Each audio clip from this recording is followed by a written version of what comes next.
Alright, magandang araw sa ating mga mahilig dyan, mga likot.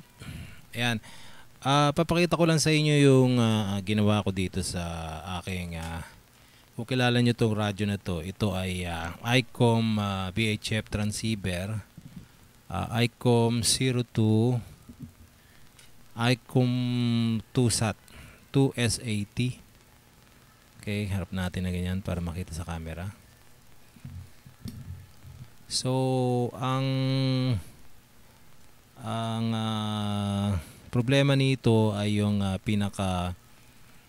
yung connection niya dito from microprocessor dito sa mainboard.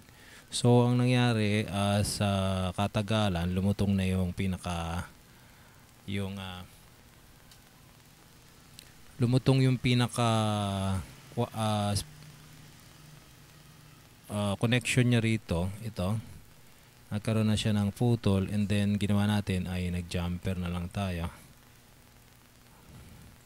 So, para magamit natin at maibalik yung connection nito dahil yung connection niya rito is naputol na. Ayan, meron siyang crack dito. Ewan ko lang kung makikita rito sa camera, no? Yung pinaka plastic connector niya rito. Meron siya mga copper wire dyan sa loob at doon nagkakaroon ng connection. So, ang ginawa natin ay nilagyan natin ng jumper wire ito. Titingnan mo. Ayan, mga connection na yan para gumama. So, at the same time, ito ring pinaka keyboard niya, keypad, ay nagkaroon na rin ng naputol na rin yung connection. So nilagyan na rin natin ng jumper.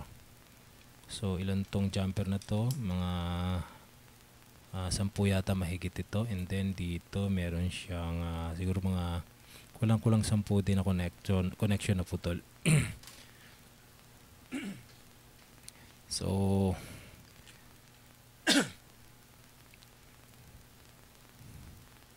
sub natin yung camera natin kasi yan. So yan.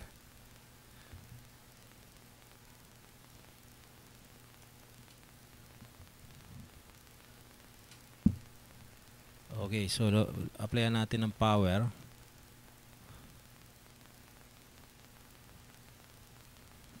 And yan, ayan. So ayan, lumalabas na yung pinaka-display niya.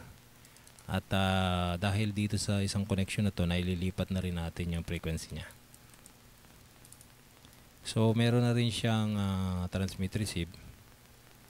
Lagay natin sa 145 para makapag-test tayo. Okay, meron siyang butal, no? So hindi natin maalis yung butal dahil yung keypad natin ay hindi pa naikakabit. So isi-set lang natin yan sa step para mabago yung. So nagtatransmit siya. Ayan. So meron tayo ritong receiver ICOM din 02N VHF. Maririnig nyo yung audio. Ako naririnig nyo yung audio, no? So kung itatransmit natin to, makikita natin na ayan, umiilaw na yung pag pinrest ko to. So nagtatransmit na siya, no? Low power. Okay, so try din natin transmit ito. Transmit natin to, kaya lang ang problema rito is mababa lang ang ampere na ginagamit natin gawa ng pag nagte-test tayo ng mga radio. Hindi tayo gumagamit ng above 1 ampere kasi magkamali lang tayo ng short circuit, nakakasunog ng mga pyesa.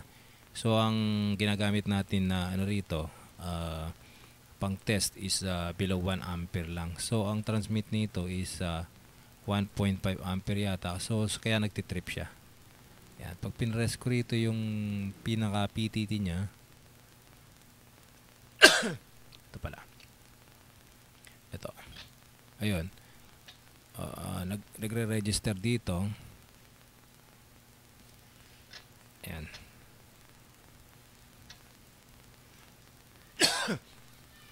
So, okay na siya, no? Kulang lang to ng ampere para okay na ang receive and transmit nito. So, ibabalik na lang natin to sa bahay para magamit na, no? Ready na siya, no? Ikakabit na lang natin siya sa housing. So, ganun lang pag naputulan tayo ng mga wire, talagang tsatsagay natin kung saan siya nakakonect.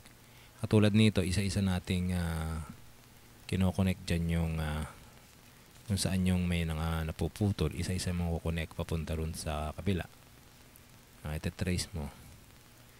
Kaya medyo tiyagaan lang. Pero okay naman na gagamit pa rin at nasusolusyonan yung mga ganitong problema. So, huwag nyo itatapon yung mga ganito nyo. Nagagawa pa natin yan. So, ayan. Okay. Maraming salamat sa inyong